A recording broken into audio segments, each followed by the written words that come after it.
हाय students, आजच्या लेक्चरमध्ये आपण एक्सरसाइज 4.2 मध्ये रिमेनिंग जे क्वेश्चन्स राहिले होते question number 4, 5 and 6 I think so 6 question, त्याच्यामध्ये 3 क्वेश्चन रिमेनिंग राहिले होते. मला असं वाटते तुम्ही सॉल्व केले असेल, पण तरीही मी एकदा सॉल्व करून घेते. आता क्वेश्चन नंबर 4 बघा, एकदम इझी. आपण कोणती मेथड बघतोय तुम्हाला माहिती आहे, फॅक्टरायझेशन मेथड बघतोय. पहिली फॅक्टरायझेशन अँड सेकंड बाकीचे रिमेनिंग नेक्स्ट लेक्चरमध्ये बघणार आहेत. आता फॅक्टरायझेशननीच याला सॉल्व करायचं, ठीक आहे. जर एक्झाममध्ये हा क्वेश्चन आला तर तिथं काही कंपल्सरी नाही आहे का फॅक्टरायझेशनच यूज करा. तिथं तुमच्या मनावर जी फॅक्टरायझेशन, कम्प्युटिंग स्क्वेअर किंवा फॉर्म्युला मेथड ही तुमच्या मनावरची, ठीक आहे.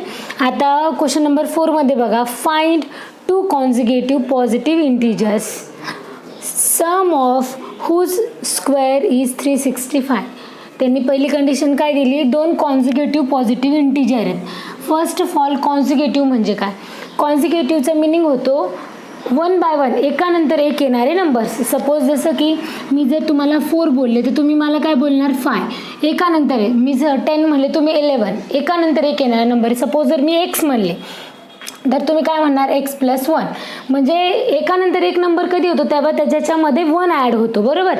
आता समजा मी 4 म्हणले, त्याच्यानंतर तुम्ही 5 म्हणले, म्हणजे 4 + 1 काय होणार 5. हे झाले कॉन्झिक्युटिव्ह नंबर. मग आता त्यांनी सांगितलंय की 2 कॉन्झिक्युटिव्ह पॉझिटिव्ह इंटिजर, पॉझिटिव्हच पाहिजे. तुम्ही निगेटिव्ह म्हणणार की -2 नंतर -3, पण त्यांनी ऑलरेडी सांगितलंय की पॉझिटिव्ह इंटिजर्स हवेत त्यांना. 2 पॉझिटिव्ह इंटिजर्स त्यांनी सांगितले फाइंड 2 कॉन्झिक्युटिव्ह पॉझिटिव्ह इंटिजर्स. असे 2 पॉझिटिव्ह इंटिजर्स फाइंड करायचे की ज्यांची सम ऑफ हुज स्क्वेअर, त्यांचा स्क्वेअर काय असणार, त्यांची सम म्हणजे ॲडिशन. पण कशाची? त्यांच्या स्क्वेअर केल्यावर त्यांची ॲडिशन काय येणार 365. अशी म्हणजे त्यांनी एक कंडिशन दिलेली आहे. मग आपल्याला नंबर्स माहिती नाही आहे, मग आपण काय करणार, सपोज म्हणणार first consecutive positive integer, first consecutive positive integers bx. एकाला जर x सपोज केलं तर दुसरं काय असणार x + 1, बरोबर. मग आपण इथे काय म्हणणार सेकंड, हे पूर्ण लिहित नाही मी, consecutive number is x + 1 according to क्वेश्चनमध्ये काय दिलेलं आहे, सम ऑफ हुज स्क्वेअर, त्यांचा स्क्वेअर म्हणजे त्यांची सम स्क्वेअर करायचं आणि त्यांची सम काय असणार x + 1 ब्रॅकेटचा स्क्वेअर. इथं तुम्ही मुलं काय करतील x² + 1 स्क्वेअर असं टाकतील. नाही, त्यांनी हा एक नंबर आहे टोटल, त्या नंबरचं काय करायचं स्क्वेअर करायचं आणि त्यांची सम इज इक्वल्स टू काय आहे 365. आता याला सॉल्व करून याचं काय इक्वेशन तयार करावं लागेल आपल्याला, x² as it is and a + b ब्रॅकेटचा स्क्वेअर. फॉर्म्युला आठवतो a + b ब्रॅकेटचा स्क्वेअर, a + b ब्रॅकेटचा square is equals to a² + 2ab + b चा स्क्वेअर. आठवला? इथं पुट करणार x² + 2x + 1 is equals to 365. x² काय होणार प्लस, याच्या पुढे प्लसमध्ये ॲडिशन होत असते, मग काय होणार 2x² + 2x + 1, हे प्लस इकडे आल्यावर काय होणार minus is equals to 0. 2x² + 2x 365 मधून 1 गेला, किती उरले remaining 364. Big number sign 364 is equals to 0. आता या सगळ्या नंबरला 2 ने डिवाइड होऊ शकतो. का डिवाइड करतोय, नंबर छोटा, इक्वेशन छोटं व्हावं म्हणून. मग इथे काय करतो आपण डिवायडिंग 2 बाय बोथ साईडला डिवाइड करतोय आपण. डिवाइड केल्यानंतर काय येईल बघा, हे बघा 2x² ला 2 ने डिवाइड केलं तर काय येणार x², 2x ला 2 ने डिवाइड केलं तर काय येणार x, आणि 2 ने जर याला डिवाइड केलं तर 2 1 जा 1 रिमेनिंग राहिला, 2 8 जा आणि 2 2 जा इज इक्वल्स टू 0. इक्वेशन तयार झाले आपलं. तुम्हाला माहिती आहे इक्वेशन तयार झालं तर आपण कोणती मेथड यूज करतो, फॅक्टरायझेशन मेथड. फॅक्टरायझेशनने आता 182 कोणत्या टेबलमध्ये हे सर्च करणं खूप हार्ड जातं. त्याच्यासाठी मी तुम्हाला एक सोपी ट्रिक सांगितलेली, बॅक साईडच्या पेजवर करायची. 182चे काय करायचं, ज्याचे आपल्याला फॅक्टर पाडायचे ना त्या नंबरचे इकडं फॅक्टरायझेशन मेथडनी फॅक्टर्स पाडून घ्यायचे. 2 ने डिवाइड केलं 2 9 जा 2 1 जा 1. 91 कोणत्या टेबलमध्ये येतात, 7 ने डिवाइड होऊ शकतं, 7 1 जा 7, 8 9 2 उरले, 7 3 जा आणि 13 ला 13 ने डिवाइड केलं बरोबर. आता एक बघूयात, आपला 1 राहायला पाहिजे, तर रिमेनिंग किती राहायला पाहिजे, आपल्याला 1 राहायला पाहिजे. इथे काय ना 7 2 जा 14 आणि 14 × 13 मल्टिप्लिकेशन तर हेच येणार. 14 मधून 13 गेले, किती रिमेनिंग उरले, 1 उरले का. मग आता साईन मॅनेजमेंट करू. बघा -182 यायला पाहिजे, मग स्मॉल नंबरला मायनस घेते, बिग नंबरला पॉझिटिव्ह, कारण 14 मधून 13 गेले 1, बिग नंबर साईन. समजलंय. मग x² plus 14x minus 13x minus 182 is equals to 0. 2 नंबरचे काय करायचे, ग्रुप तयार करा. x काय येणार, कॉमन येणार, x प्लस 14 रिमेनिंग राहणार, मायनस मिडलला मायनस आहे म्हणून हे बघा 13 याला डिवाइड केलं ना, 14 रिमेनिंग करून बघा वाटलं तर 13 कॉमन काढला, x minus minus plus 14 remaining राहणार. ब्रॅकेट सेम आले हे 2, हो त्यापैकी एकच ब्रॅकेट लिहिणार मी आणि नेक्स्ट ब्रॅकेटमध्ये लिहिणार x minus 13 is equals to 0.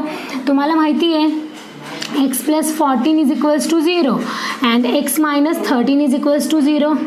x is equals to काय येणार, minus 14 and x is equals to काय येणार, प्लस 13. तुम्हाला पॉझिटिव्ह इंटिजर घ्यायला लावला आहे का त्यांनी, ते निगेटिव्ह इंटिजर घ्यायला लावला आहे का नाही, तुमचे पॉझिटिव्ह इंटिजर आहे.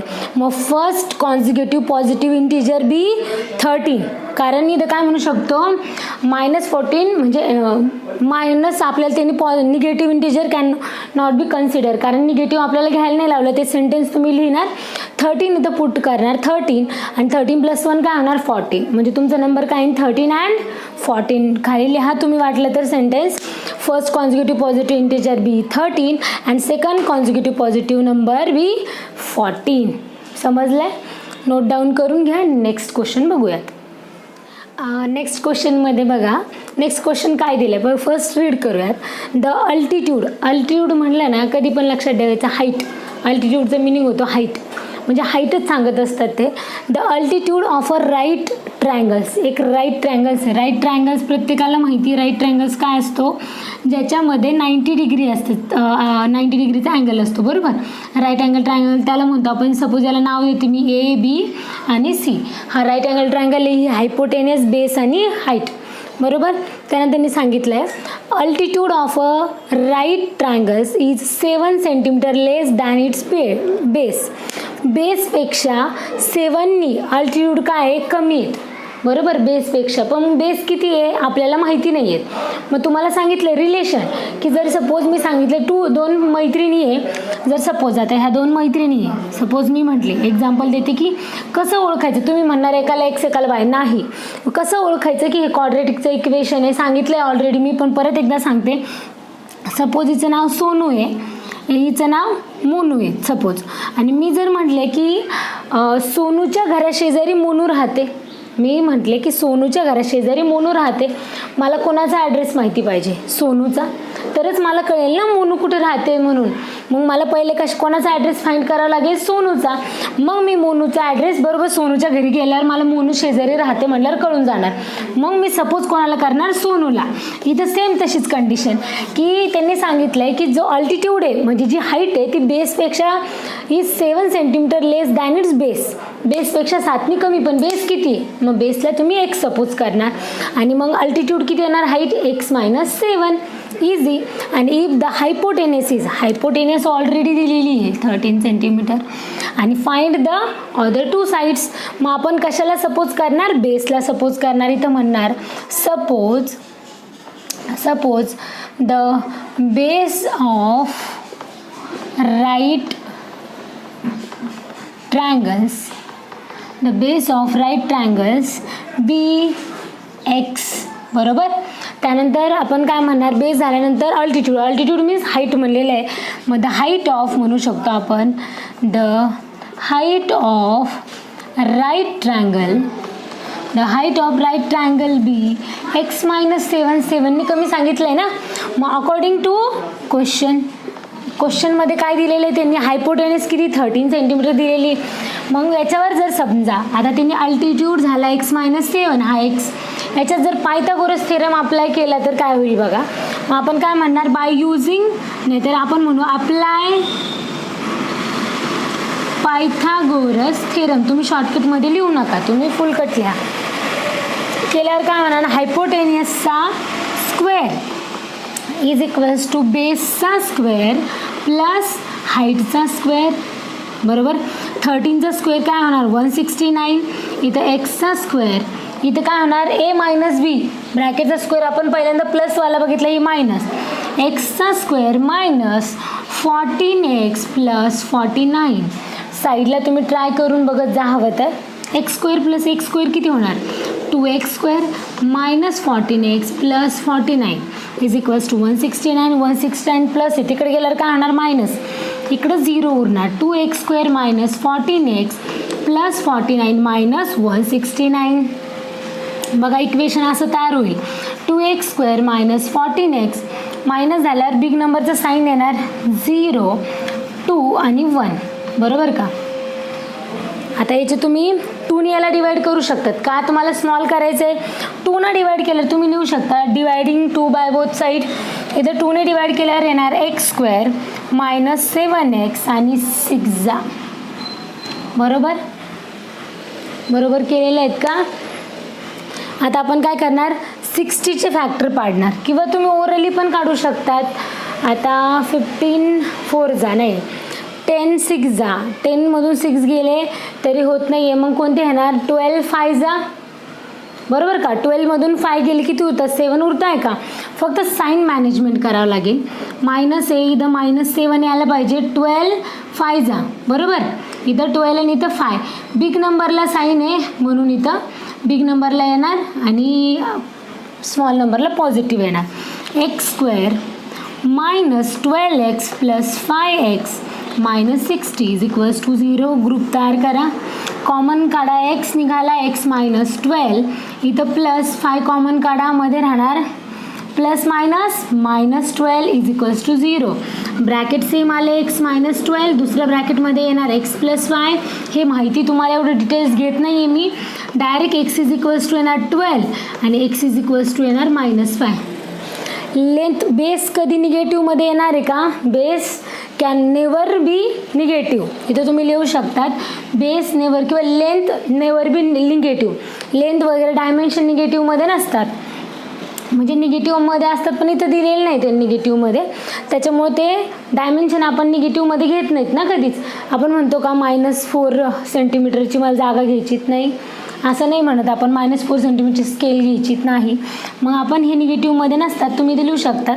मग एक्स इज इक्वल्स टू काय मिळाल 12. मग the base of the right triangles be 12 centimetre किंवा 12 centimetre. The height of the right triangle is काय ना 12 मायनस 7 5 सेंटीमीटर. लास्टला 2 सेंटेन्स लिहून घेत जा, बरोबर. वर्ड प्रॉब्लेममध्ये कधी पण लास्टला 2 सेंटेन्स लिहून घ्यायचे, त्याला हाफ मार्क्स असतात. क्वेश्चन व्यवस्थित नोट डाऊन करा. लास्ट क्वेश्चन बघूयात. ठीक आहे, बघा आता लास्ट क्वेश्चन राहिला, क्वेश्चन नंबर 6 बघूयात. क्वेश्चन नंबर 6 स्क्रीनवरती दिसतोय तुम्हाला, मी नोट डाऊन नाही केला आहे, खूप मोठा क्वेश्चन आहे. मोठा क्वेश्चन आहे पण आन्सर खूप इझी आहेत. क्वेश्चन रीड करूया मग क्वेश्चन समजेल आपल्याला. Cottage industry produces the certain number of poultry articles in a day. त्यांनी काय सांगितलं की इंडस्ट्री आहे ते काय करतात, काही आर्टिकल्स काय करतात प्रोड्यूस करतात. तर it was observed on a particular day that the cost of production of each article was. त्यांनी काय सांगितलं, ते काय करतात काही आर्टिकल्स प्रोड्यूस करतात, ठीक आहे. आणि त्या आर्टिकल्सची काय सांगितलं त्यांनी, cost of production of each articles. एक आर्टिकल प्रोड्यूस करण्यासाठी त्यांना किती कॉस्ट पडते, was 3 more than twice the number of articles produced on that day. म्हणजे जेवढे आर्टिकल्स ते एका दिवसामध्ये प्रोड्यूस करतात त्याला जर डबल केलं आणि त्याच्यामध्ये जर तुम्ही 3 ॲड केलं तर तेवढी कॉस्ट काय होणार, प्रोडक्शन कॉस्ट तयार होणार. क्वेश्चन वाचा, त्यांनी सांगितलं production cost of each article. एका आर्टिकलची प्रोडक्शन कॉस्ट किती येते 3 more than, मोर म्हणल्यावर प्लस, बरोबर. मोर म्हणल्यावर काय येणार प्लस येणार. 3 more than कशापेक्षा, twice the number of articles produce on that day. जेवढे आर्टिकल्स त्या दिवशी प्रोड्यूस होतात त्याला ट्वाईस म्हणजे काय, ट्वाईस केलं. 2x सपोज जर x मानलं तर ट्वाईस केलं त्याला, तर त्याला डबल केलं तर त्याच्यामध्ये 3 जर ॲड केला तर आपल्याला काय होणार, तेवढ्या आर्टिकल्स तेवढी कॉस्ट येणार त्याची.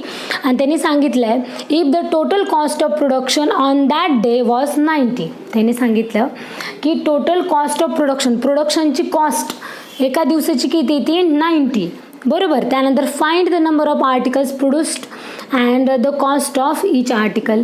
त्यांनी सांगितलं की मग फाइंड करा. दोन गोष्टी सांगितल्या, एक नंबर ऑफ आर्टिकल्स प्रोड्यूस, एका दिवसामध्ये किती आर्टिकल प्रोड्यूस होतात, and cost of each article, आणि त्याची कॉस्ट पण सांगितली एका आर्टिकलची किती पडते.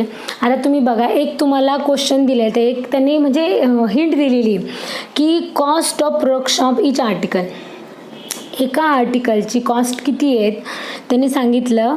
जेवढे एका दिवसात जेवढे प्रोड्यूस होतात त्याला डबल केल्यानंतर त्याच्यामध्ये 3 ॲड केल्यावरती त्याची कॉस्ट पडते. म्हणजे तुम्हाला काय सपोज करावं लागेल की number of article produce in 1 day be X. तुम्हाला काय म्हणावं लागेल, सपोज म्हणावं लागेल. क्वेश्चनला वाचून कळायला पाहिजे की आपल्याला काय करायचं आहे. Suppose the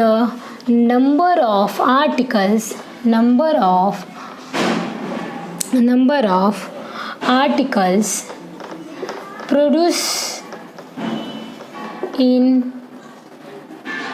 1 day be x. ठीक आहे, एका दिवसामध्ये सपोज x आणि cost of production of each article काय म्हणू शकतो आपण, cost of production of each article be काय जे प्रोड्यूस होत आहेत त्याला ट्वाईस करायचं. ट्वाईस म्हणल्यावर 2x आणि त्याच्यामध्ये 3 मोर म्हणल्यावर काय +3 करावं लागेल. आणि त्यांनी एक अकॉर्डिंग टू क्वेश्चन दिलेला आहे. क्वेश्चनमध्ये काय दिलेलं आहे त्यांनी की total cost of production that day, एका दिवसाची टोटल कॉस्ट म्हणजे काय, सपोज जर एखादा पर्सन 5 मटके बनवतोय, सपोज एखादा कुंभार माणूस आहे, तो मी म्हणले की तो दिवसाला किती मटके बनवतोय 5, आणि एका मटक्याची किंमत पडते 10 रुपीज. तर तुम्ही काय म्हणणार, टोटल किती झालेत, 10 5 50, बरोबर की नाही. दोघांमध्ये काय येणार, मल्टिप्लिकेशन येणार. हे बघा, म्हणजे तो एका दिवसात बनवतोय 5 मटके, म्हणजे की article produce in 1 day x, बरोबर, म्हणजे एक्स झाला. आणि सपोज त्याची व्हॅल्यू किती सांगितली मी, एका मटक्याची किती 10 आहे, मग 5 × 10 करावं लागेल ना. इथं production cost of each article किती आहे, 2x ब्रॅकेटमध्ये टाकावं लागेल मला +3. आणि यांनी सांगितलं आहे मग टोटल तो किती कमवतो एका दिवसात, तो कुंभार 50 रुपये, 50 रुपीज. हा टोटल याची कॉस्ट किती येते, 90 रुपीज. हे त्यांनी कशामध्ये दिलेलं आहे, क्वेश्चनमध्ये दिलेलं आहे. आता याला सॉल्व करूया. x × 2x 2x², x × 3 3x, आणि +90 इकडे आल्यावर -90 = 0. -90चे फॅक्टर्स पाडा ना, -90 नाही करावं लागेल, डायरेक्ट याला मल्टिप्लाय करावं लागेल. x² कोएफिशियंट काय 2, 92 जा 180, -180चे असे फॅक्टर पाडायचे की 3 आला पाहिजे, त्याचे ॲडिशन सबट्रॅक्शन.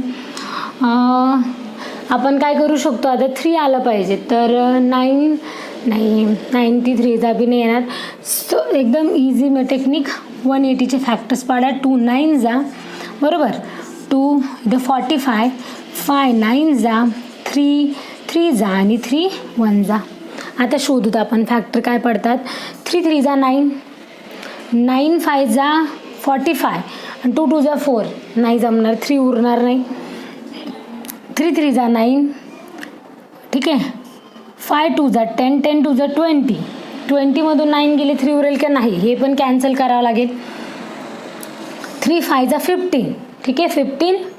अँड त्यानंतर 3 2 जा 6, 6 2 जा 12. हे बघा, 3 5 जा 15 × 3 2 जा 6, आणि 6 2 जा 12. 15मधून 12 गेले, 3 उरतात का. याच्यावरनं एकदम इझी आहे, फक्त डोकं लावावं लागतं. याच्यामध्ये अशी ॲडजस्टमेंट करायची मल्टिप्लिकेशनची की 2 नंबर्स मिळाले पाहिजे, त्यांची सबट्रॅक्शन काय आली पाहिजे, मिडलवाली व्हॅल्यू. म्हणजे आपल्याला 15 आणि 12 मिळाला आहे, ठीक आहे. 12 यांच्या दोघांमध्ये मल्टिप्लिकेशन, पण निगेटिव्ह साईन आलं पाहिजे. पण इथं तो पॉझिटिव्ह दिले म्हणून बिग नंबरला पॉझिटिव्ह, स्मॉल नंबरला निगेटिव्ह. मल्टिप्लिकेशनमध्ये कधी कशाला पण साईन द्या, काही प्रॉब्लेम नाही. 2x² -12x + 15x - 90 = 0, बरोबर. 2 कॉमन निघेल, 2 आणि x -6, आता हे सांगायची गरज नाही पडली पाहिजे तुम्हाला. +15 कॉमन निघेल, x - 6, ब्रॅकेट सेम आले दोन्ही, त्यापैकी एकच ब्रॅकेट लिहिणार, सेकंड ब्रॅकेटमध्ये 2x + 15 लिहिणार is equals to 0, x is equals to 6 आणि x इज इक्वल्स टू इथं काय येणार -15/2 करून बघा हवं तर. आर्टिकल्स एका डेमध्ये -15/2 येईल का? कांट बी पॉसिबल, पॉसिबलच नाही. मग x इज इक्वल्स टू काय येणार 6. मग इथं तुम्ही देअरफॉर म्हणू शकतात the number of articles produce in a one day be 6 and the cost of production of each article काय येणार 6 to the 12, 12 + 3 15 रुपीज. समजलं? हे 2 सेंटेन्स लास्टला लिहून घ्या. इथेच आपले एक्सरसाइज 4.2 पण कंप्लीट झालेली आहेत. आता नेक्स्ट लेक्चरमध्ये आपण कंप्लीटिंग स्क्वेअर मेथड बघूयात. हे व्यवस्थित समजलं असेल, नसेल समजलं तर मला विचारा, कधीही कमेंटमध्ये विचारा, कॉल करा, व्हॉट्सअप करा, काही करा, ठीक आहे. पण अभ्यास करा, ठीक आहे. आजच्या याच्यासाठी एवढंच. नेक्स्ट लेक्चरमध्ये बघूयात. Bye bye.